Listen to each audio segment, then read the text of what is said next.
Thank you very much, presenters. But my question specifically is going to go to Mboowa. These samples were from Botswana and Uganda. Were these longitudinal samples in a way, or they were samples which were taken from these people just at one point in time? They are taken at one point in time, retrospectively. Yeah. Do you think that the explanations you found out really are adequate to say that these are the differences between the quick progressors and non-progressors, and we should move to the level of maybe developing a test to come up that, or there is still variability within those loci that probably, or other loci that may explain that beyond what you have identified? So the study is divided into two phases. So this is the discovery phase, where you use a small portion from what you call the extreme of the two arms. So from the extreme of the two arms, you have those candidate markers that you can progress with in the next phase. So there is some work that I'm yet to do before I get to a level where I can, with a great certainty, say, now let's move to the development of the test itself. So for now, this is preliminary, and this is the discovery phase for now, and we shall be doing the next phase. There are some challenges at the moment that probably I will overcome and be able to have this work out. Thank you. Yeah, my question is also directed at you. One is the clinical utility. Usually when we do genetics, we ask you how you think that test is going to get to the clinic. Secondly, you had that someone edited, did gene editing in children, edited out the CCR5 so that they couldn't contract HIV. How did CCR5 do in your cohorts? Was it for fast progression or slow progression? Okay, those are excellent questions. So, looking at the first one, clinical utility, like I said, if you just make a mistake and walk to a clinic today and they test you positive for HIV, you will straight start the antidote treatment. But just imagine if the prevalence of the markers that are responsible for delayed progression, we have them at maybe 15%. The CCR5, the story of the CCR5 in countries like Sweden and those countries, Scandinavians, it may be around 20 plus prevalence. So many of those individuals can resist infection. Those who have like one copy can delay the progression. So we shall have a situation where you can walk into, if you're developing the rapid diagnostic, can be even incorporated into the rapid test for HIV. So that you get to know you have HIV, and at the same time you can stay safe for some prolonged period of time. Thereby you are saving them. I don't think we have 100% coverage of the antidote therapy in Uganda. So even those who are already receiving it are overburdened. So in some way you prioritize those who are getting it. Then looking at the genome editing, we don't have CCR5 among Africans completely. That mutation, the Delta 32.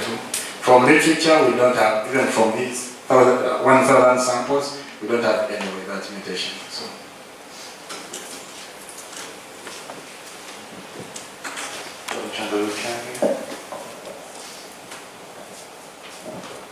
Thank you for the good presentation. I have a question to Irene. Given these delays in switching patients from first to second, and do you make available the drug-resistant results to support the switching of patients? And the second question is, given the level of resistance you're seeing, would you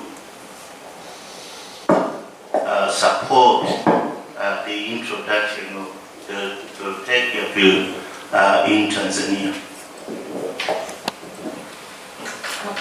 Thank you. So I just want to point out that we have not started doing the resistance testing for our samples, and this is specifically for research. According to our protocol, we didn't mention that we are going to give the results to the doctors for patient care, but what we did, but after saying that, we observed all those patients going through with high viral for a long period. We did discuss with the nurses and doctors, trying to advise them to make sure they follow the guideline. So that is what we did. And another thing which I didn't point out, that the objective of establishing this test at KCRI Biotechnology Laboratory, at the end of the day, we are aiming patient, not only research. So I know that of course it's going to be very, very expensive to run the HIV drug resistant testing, but I know there are some patients who can afford, who would like to know their status, because most of them, they fail treatment, although they are adhering. So there are a number of factors apart from drug resistance. So I think I've answered your question. The second question was about The introduction of the new drug. Okay. So from the literature, what I know, the dolutegravir has high genetic data in terms of resistance, and I hope possibly, because that's why they have introduced it to Tanzania.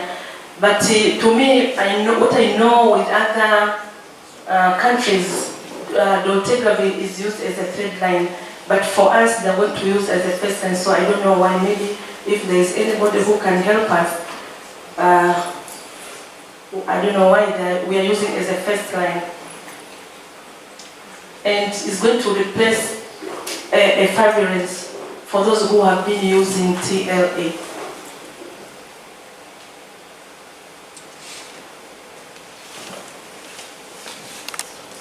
Lady over there.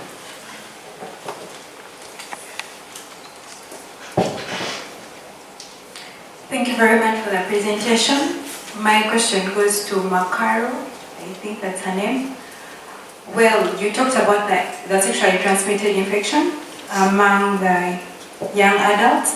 I was wondering if you're going to include trichomatis vaginalis on your panel, because most times the CT and the NG go hand in hand with it. Okay, thank you. So the name is Mcharo.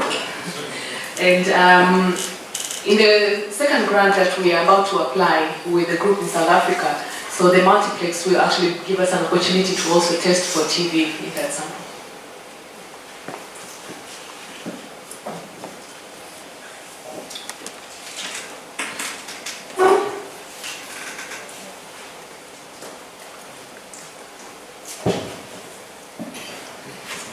Thank you, presenters. I have a question for Dr. Mcharo. Thank you for your presentation and the rest of you. So I'd like to, there's one time you mentioned that maybe one of the challenges is like students are going for lectures. There's kind of like as opposed to when you really want them to come to visit the clinic so that you can be able to do what? To engage them. So maybe, I'm sure you're familiar with the virtual counseling.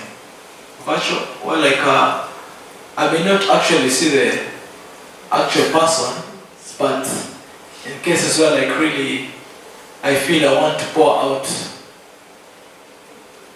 what's hurting me, people just fear maybe to tell you because they think maybe, hey, you may end up doing by disclosing what you've had, but at least in a virtual counseling setup, I realize I'll pour out myself, and there could be a point where like, I can actually interact. So that's basically shows artificial intelligence, well, like you're actually talking to a person, but of course the person is not there, but you can really have that kind of interaction. So at some point, when handling such sensitive issues, maybe it could be one intervention that maybe you may try to think of at a later stage, maybe not in this, but maybe in subsequent researches.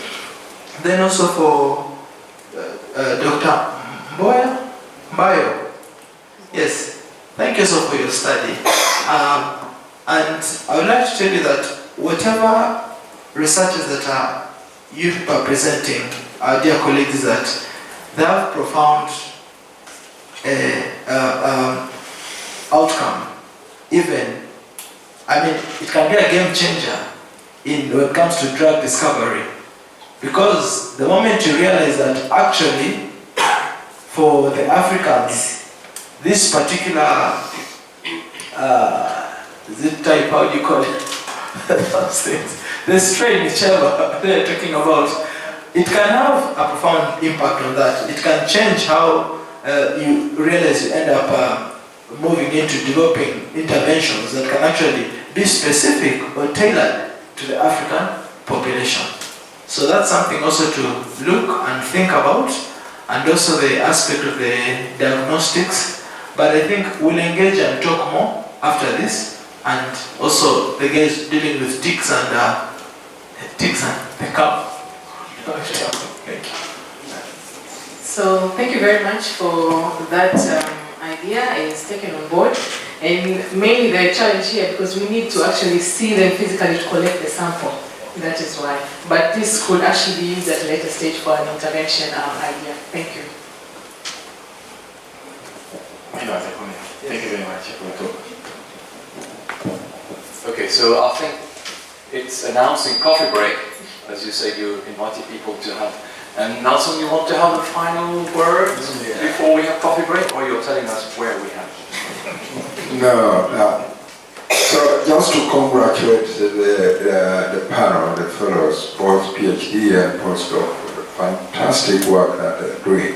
And let me also use this opportunity to say, we have some super gold medals which shall be awarded.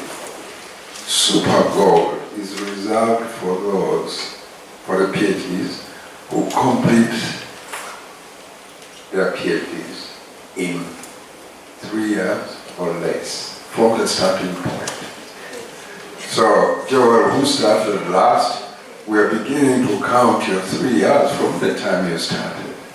Those who started earlier, Gerard Mboowa, he submitted his dissertation, and if he defends successfully, then he will qualify for a super gold medal because he submitted in less than 3 years. Of course, if that incentivizes people to complete in good time, there are some gold medals to be won, they are bronze and they are silver. For the postdocs, because these are senior boys and girls, we are still thinking what kind of award should be made. Thank you. I hope you don't have the barriers like legal implications or stopping finances, which we hear are important barriers. I think we have to thank very much all the presenters and the practitioners.